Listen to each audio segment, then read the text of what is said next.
because why not? So, yeah, let me talk to you guys about this Loki, I guess.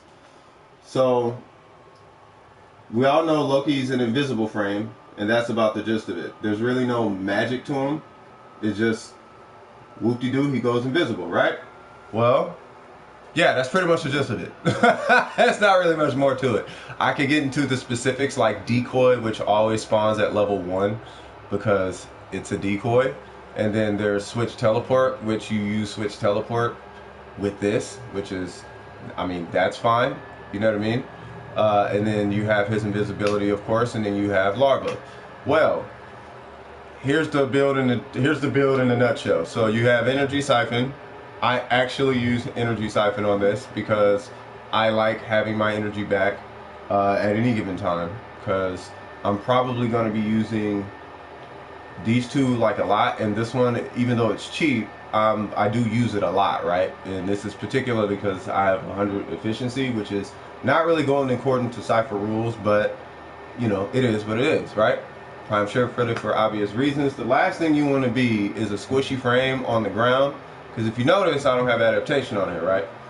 The last thing you want to do is be on the ground because you didn't hit your invisibility fast enough, or you got hit by a bombard missile, you shield gated, but now you're knocked on the ground and you're stuck and you can't move because of animation. And yes, that kind of stuff happens.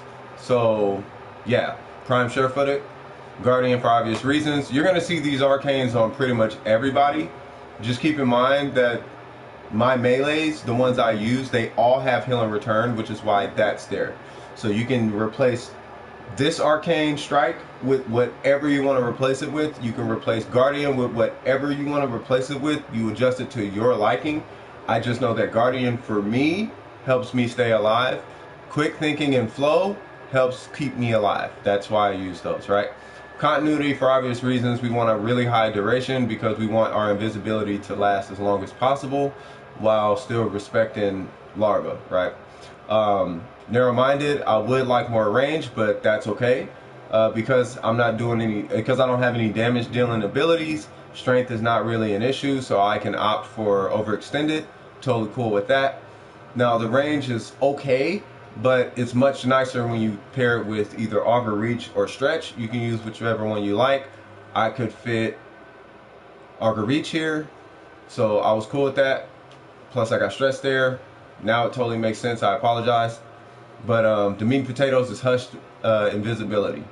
So if you break apart this build visually with your eyeballs, what you notice is that there's my 2 survivabilities, or survivability energy.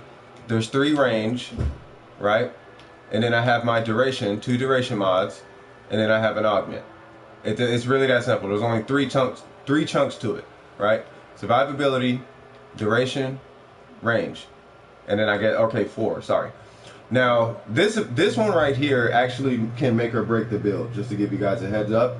With Hush Invisibility, this makes it to where nothing can hear you, because if you have, like, let's say you have a gun and it's loud and you're invisible and you shoot it, well, there's a chance that they'll start attacking that spot you shot from, right? And that's not necessarily a good thing, right? So what you would want is for this to hush everything on you, right? Including your pet, anything. It hushes everything, right? So let me go ahead and show you what this is about. And I'm not going to do a survival because I'll just be in there forever. Now, these are some really strong guys. Matter of fact, let's pull up Infested because they can smell you, right? Or at least that's allegedly what they can do. So, we got this. We're going to go invisible, and I'm just going to hang out with these guys. Now, if you notice, I was invisible and they threw some tendrils out, right? There's another thing and another reason why I pulled out the disruptors, and that's Larva. Well, Larva is one of the few helmet abilities that you can transfer, aside from Lull, that actually can crowd control these things. Now, you can't do that with any other crowd control that I've tried, except Lull. I'm sure there's another one. I haven't seen it. So that's why I used that one. And also why we have so much range. Now, I could use Ensnare, but Ensnare doesn't work. And when I'm farming, I don't farm Grineer and Corpus. I farm the Infested because that's where the dark sector is, and that's where the extra loot is. So I need to crowd control these guys. And as you can see, the range is pretty respectable on that. So I'm going to be far and few between where I'm going to be like not able to grab an enemy. So for me, let me refresh this. So for me, the 199 range really did the trick. I do have other Lokis, but the Larva one is my favorite. I do have a, what is it called? A Fire Blast one that's okay. It was like maybe the first helmet ability I put on.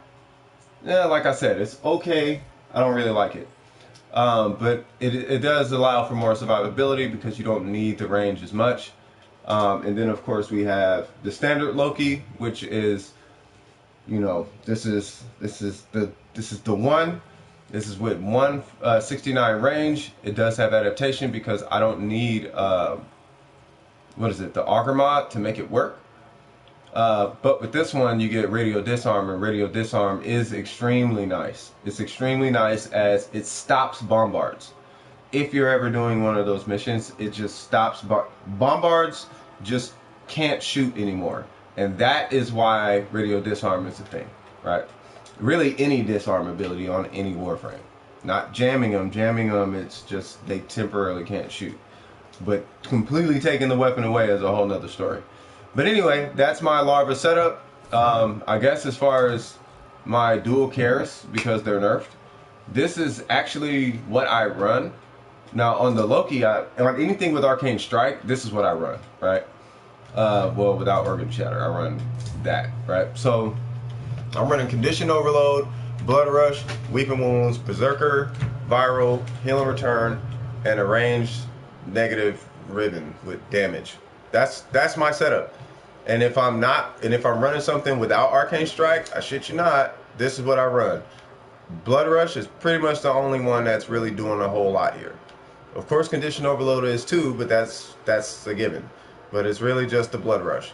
The thing about it is this is going to give me procs that I really like, and it hits multiple times. This is going to allow me to hit a whole bunch of times, and I'd rather have range on my weapon at some point rather than anything else. So I'll take the 2.6 range. Plus, I only want 2 rolls on my weapon to allow me to get the highest crit damage roll possible for this ribbon. Or at least give me a shot at it, right? So 144 crit damage, I'll take it. There's all the crit damage I need, right? So I got my Organ Shatter and my Gladiator Might wrapped up in one nice little bow right there. And then I got my Prime Reach kinda right there with my negative. Damage to Corpus, they're trash anyway. Plus, I'm hitting with Viral, so I don't really care. Heal and Return, and my attack speed is up, so I can generally keep myself alive. Now, of course, you can keep yourself alive faster if you run with a Chronon Prime, but that's kind of without saying, right? But nonetheless, that's my setup. Of course, it's going to be coupled with Xenuric. You can run whatever pet you want. It really doesn't matter. I personally don't recommend running with a Kavat if you're doing arbitrations against Infested, because they'll leave puddles and whatnot on the floor, and that stuff will kill your cat.